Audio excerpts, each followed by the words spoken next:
Ang bago noon sa kanyang paningin, naisip niyang gawing pamilyar na pagkain. Ang malutong-lutong at paboritong isyaron na lumpia. Yan ang kanyang ginamit na palaman. Mabusisi ang proseso sa pagluluto nito. Tatanta rin to ng pinong-pino.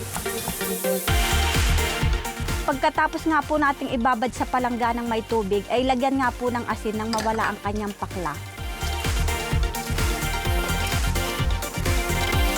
Pagkatapos nga po nating lamasin, ay atin nga po yung hugasang maigi.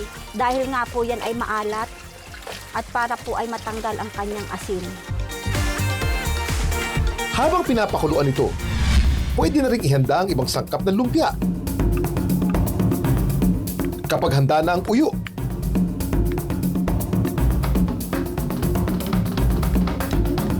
imekos-mekos ng lahat. And let's roll!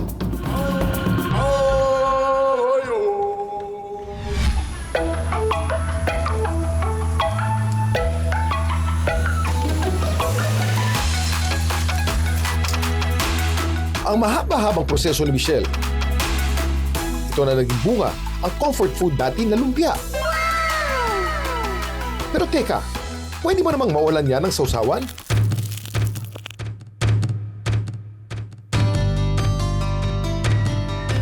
Ang pagkain, mas sumasarap kung ibabahagi rin sa iba.